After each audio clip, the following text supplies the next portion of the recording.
Makanya ulama dulu ngelatih kita itu pertama Allah itu siapa? Zat sing wajibil wujud. Itu satu filosofi yang luar biasa. Nah, kemudian setelah itu ada setan-setan kecil yang nganggur, yang iseng. Nah itu nggak usah kamu perhatikan. Tinggal delok TV, ngopi, terus tinggal nyate kelata. Enggak saya tamak pingsan deh. Sokor-sokor stres deh. Dugaan saya setan saya gue pingsan, kurang gizi.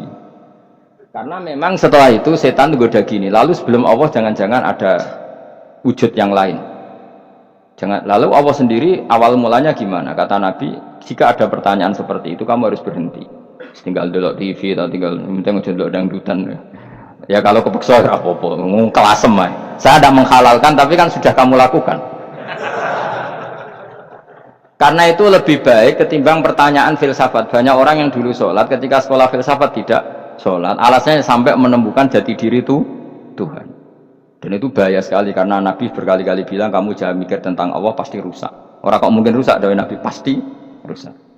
Nah cara menghentikan gimana? Karena setan ini makhluk, akal-akalannya gampang.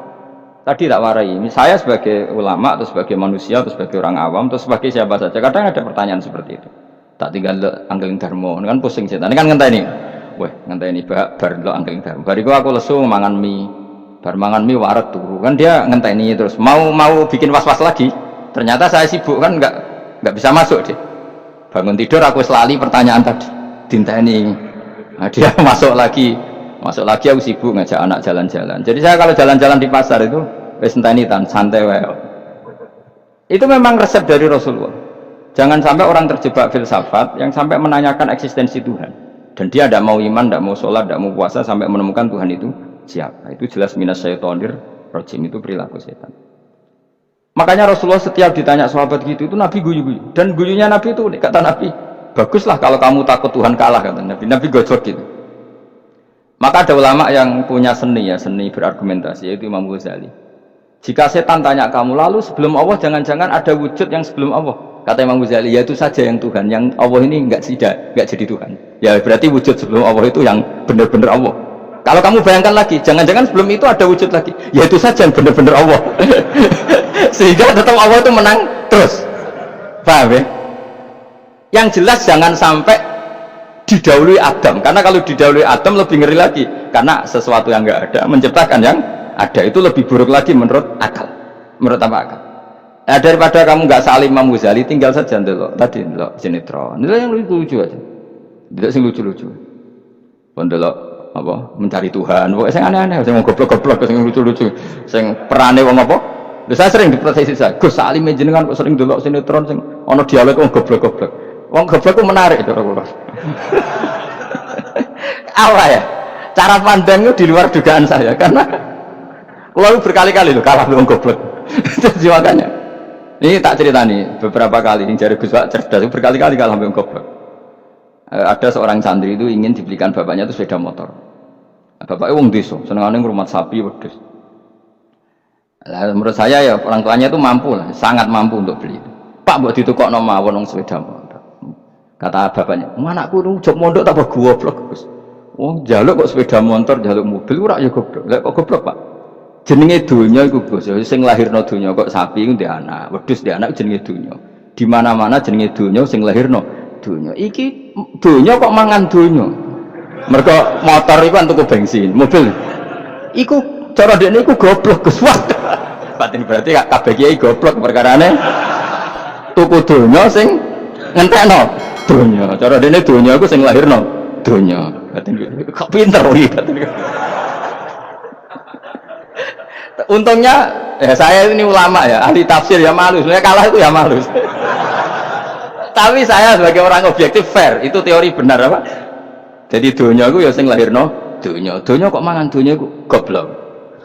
Untungnya dia dengan saya itu jaraknya 5 kilo 7 kilo karena tinggi. Delalah dia diterkon sepeda motor, aku tetap mau kalah.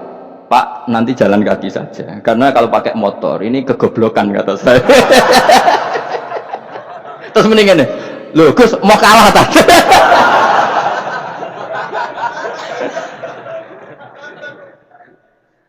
Wah kacau.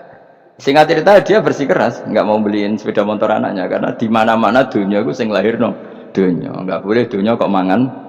Ini satu kegoblokan yang agak ilmiah tadi. Nah, Imam Asy'ari juga mengalami hal yang sama. Imam Asy'ari itu punya, kita kalau ahli sunnah kan dua partai. Ya, dalam ahli sunnah itu hanya ada dua partai juga. Kalau nggak Asy'ari ya Maturidi. Ya, dan sama-sama alim. Ya kalau terpaut ya paling 5%, 7% ya, kealimannya Asy'ari dan Maturidi. Imam Asy'ari itu bikin logika yang jelimet seperti saya sekarang ini. Logikanya jelimet, tapi permanen. Jadi yang saya ajarkan tadi itu logika yang jelimet tapi apa? Permanen. Karena tadi alam raya ini kadung wujud. Kalau kadung wujud pasti pewujudnya yang menciptakan wujud pasti adalah kewujudan. Karena al-adam la yu'athiru syai'an. Di mana-mana kenihilan tidak yu'athiru syai'an. Ya sepakat ya, gampang kan? Tentu wujud ini prima disebut wajibil wujud. Lalu Imam Asy'ari itu bersikeras. Kalau imanul muqallid itu tidak diterima. Terus banyak yang keberatan ulama, tapi Nabi nyatanya yaktafi bi imanil a'rab al khalina anin nadur. Nabi nyatanya mencukupkan imannya orang-orang Bedui yang mereka itu kayaknya tidak bisa mikir. Ya, Nabi yaktafi bi imanil a'rab itu wong desa al khalina anin nadur yang mereka itu tidak bisa apa? Berpikir. Singkat cerita Imam Asy'ari survei. Coba ayo kita tanya orang-orang kampung. Ternyata kegoblokan orang kampung itu ya ilmiah, masyhur itu. Imam Asy'ari saja harus belajar dari wong awam, wong goblok-goblok. Kita kok ingin ya Badawi bima arafta rabbak. Kowe kok iman be Allah itu bima arafta rabbak. Lalu kamu tahu Tuhan kamu atas nama apa? Dengan logika apa? Jawabnya enak. Al-ba'ratu tadullu 'alal ba'ir wa atharul aqdam yadullu 'alal masir. Angger ana tletong ya ana ontane.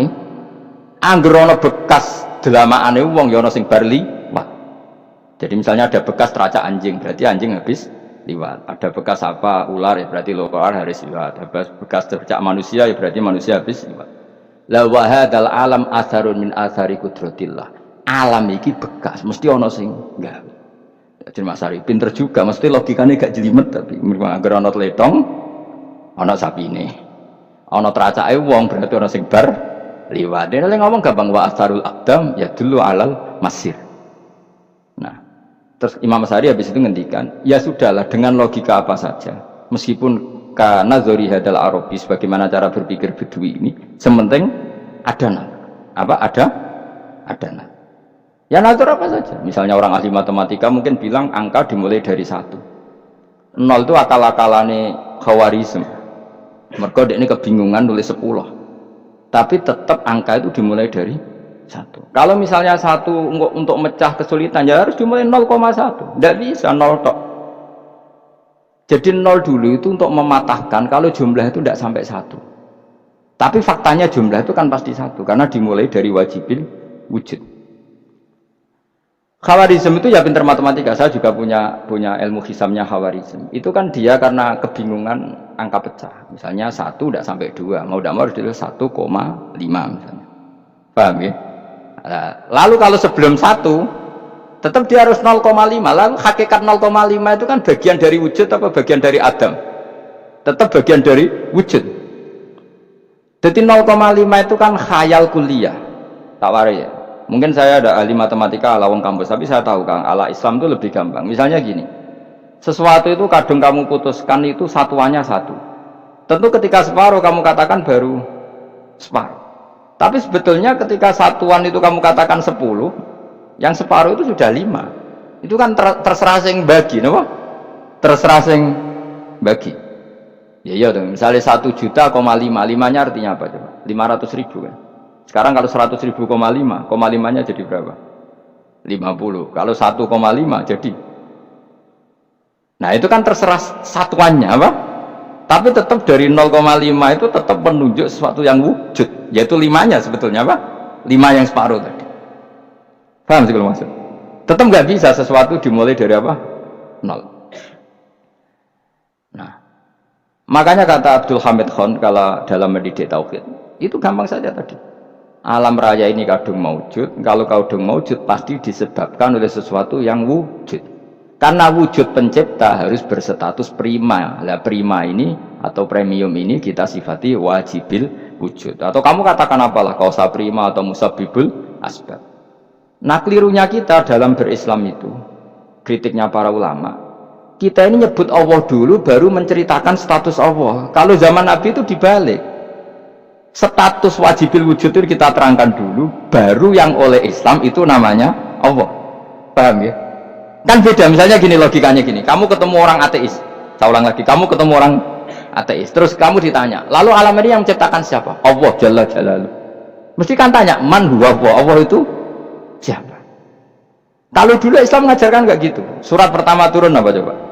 Iqra. Iqra itu nggak nyebut kata Allah. Iqra bismi rabbika. Rabbika itu siapa? Alladzi khalaq. Sebutlah nama Tuhan. Yang berhak menyandang Tuhan adalah zat yang pencipta. Itu tidak ada kata Allah. Di surat Mudatsir, surat kedua. Ya ayyuhal mudatsir kum fa'anzir wa rabbaka fakabbir. Bukan Allah fakabbir, wa rabbaka fakabbir. Sehingga cara berpikir gini dibalik. Sebutlah Tuhan kamu. Tuhan itu siapa? Yang berstatus Tuhan adalah zat yang berstatus pencipta. Nah, lalu pencipta ini oleh Islam dinamai Allah. Kalau orang ateis kamu langsung bilang Allah, man huwa Allah, berarti pertanyaannya Allah itu siapa? Lalu kamu jelaskan Allah adalah pencipta, Allah adalah wajibil wujud. Tentu lebih gampang kamu terangkan.